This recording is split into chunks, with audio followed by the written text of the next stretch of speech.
elite-sponsored runners from around the world lined up, most in their 20s and 30s.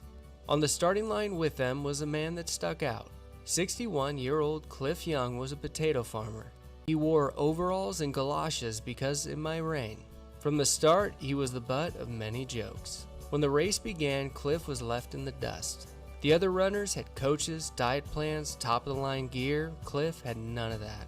Concerned people would ask Cliff why he thinks he can do this great distance. Cliff said he can spend 3 days herding his cows on foot and is confident he can run this distance. The first day, there was concern for his health and safety.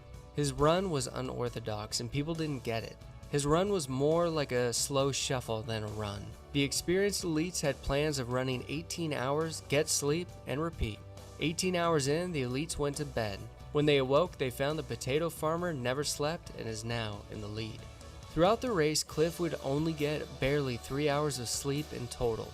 He only stopped to get hydration and change out shoes. Cliff crossed the finish line in 5 days, 15 hours, and 4 minutes. He broke the course record by almost 2 days. The second place runner trailed Cliff by 10 hours. Cliff was awarded $10,000, that's about $30,000 in today's value. Cliff didn't do it for the money, so he split the money up, shared it with the other runners, and kept none of it for himself. Cliff Young's unorthodox run is now known as the Cliff Young Shuffle. Cliff's run is said to be one of the greatest runs in human history. Like, share, subscribe, and maybe I'll see you on trail someday.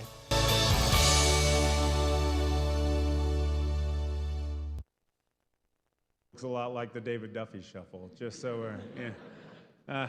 But no, hey, this is the story. Like, I love this story of this potato farmer who has no teeth and no real running ability, no sponsors or anything. He just gets up and he says, I think I can do that, you know, and he goes out there, puts on his galoshes because it might rain, and goes out there and starts running this ultra marathon, 500 miles. You know, I feel bad for the guy who finished 10 hours after him, who also broke the course record, you know what I'm saying? But didn't do it, right? But this is the deal. He got up and he just kept going. It wasn't the prettiest, the best. He didn't do everything right. Matter of fact, he probably did everything wrong, right?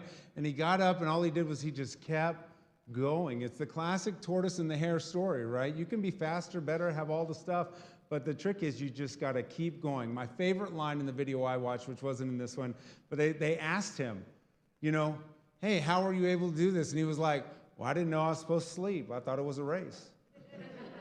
You know what I'm saying? That's the deal, right? It's a race, right? You know, and we can make it what we want to make it. We can build the perfect trap to do it with. We can build our life to do this, but we just got to get up and keep going.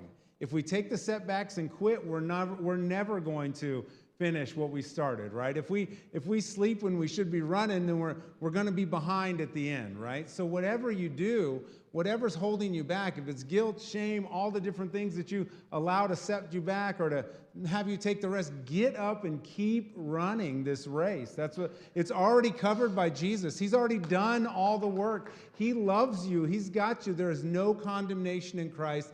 Get up and keep running.